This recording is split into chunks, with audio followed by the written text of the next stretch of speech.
Hi friends, please subscribe to Amravati Media and press the bell icon for more latest updates. Pawan మీద ఏగ వాలనివ్వని TDP logic అదే.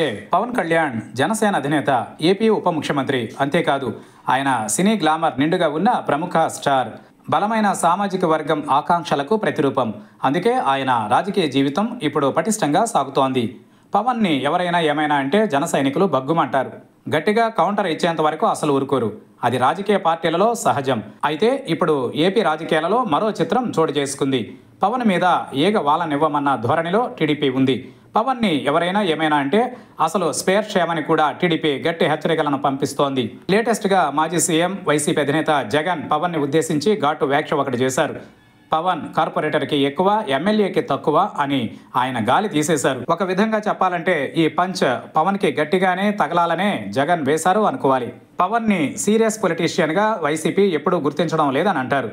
దానికి కొనసాగింపు అన్నట్లుగానే ఈ punch ఉందని అంటున్నారు.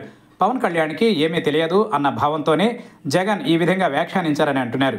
నిజానికి చూస్తే వాటమి తరువాత వైసీపీ నేతలు పవన్ మీద విమర్శలు చేయడం లేదు. పవన్ని గత 5 ఏళ్లు తామే అనవసరంగా విమర్శించి రెచ్చగొట్టి టీడీపీతో చేతులు కలిపేలా చేశామని, చివరికి అదే తమకు ఓటమిని అందించింది అన్న చర్చ కూడా వైసీపీలో ఉంది. మరోవైపు చూస్తే పవన్ని పక్కన పెట్టి టీడీపీ మీదనే వైసీపీ విమర్శలు చేస్తోంది. దీంతో 2029 ఎన్నికలలో ఏమైనా జరుగుతుందా అన్నది కూడా అంతా అనుకుంటున్న నేపథ్యమూ ఉంది. కానీ సడన్గా జగన్ పవన్ మీద చేసిన ఈ హాట్ కామెంట్స్, వేసిన పంచులతో ఒక్కసారిగా ఏపీ పాలిటిక్స్లో ప్రకంపనలు రేగాయి.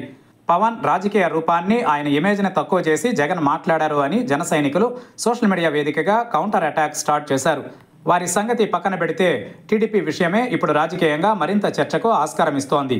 ఏకంగా నారా లోకేష్ మీడియా ముందుకొచ్చి పవన్కి అండగా నిలబడ్డారు. పవన్ని ఊరకే అంటే తాము సహించమని వైసీపీకి ఆయన హెచ్చరికలు జారీ చేశారు. పవన్ ఉప ముఖ్యమంత్రి, ఆయనకు వచ్చిన సీట్లు, ఓట్లు లెక్క చూసుకోండి అని వైసీపీకి సవాల్ విసిరారు. ఆయనను, ఆయన పదవిని అవమానిస్తారా అని లోకేష్ ఆగ్రహం వ్యక్తం చేశారు. జగన్ ఇలా అనగానే లోకేష్ అలా కౌంటర్ ఇవ్వడం ఇప్పుడు ఏపీ పాలిటిక్స్లో చర్చకు తావిస్తోంది. జన సైనికుల కంటే ఎక్కువగా టీడీపీ ఈ విషయమై స్పందిస్తోంది. లోకేష్ పవన్ మీద విమర్శలను ఖండించాక మొత్తం టీడీపీ వర్గాలు కూడా ఖండించాల్సిన అవసరం ఏర్పడుతోంది. ఇంకోవైపు చూస్తే గతంలో 2014 ఎన్నికలలో టీడీపీకి మద్దతు ప్రకటించిన పవన్ ఆ పార్టీ అధికారంలోకి రావడానికి కారకులయ్యారు.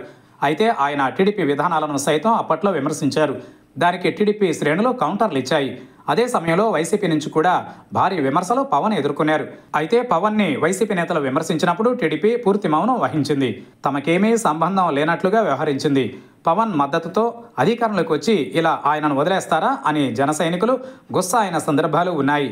దాంతో ఈసారి చాలా ముందుగానే అలర్ట్ అయి వైసీపీని లోకేష్ నుంచి అంతా కలిసి టార్గెట్ చేస్తున్నారు. పవన్ని ఏమైనా అంటే భరించలేమని గట్టి సందేశం ఇస్తున్నారు.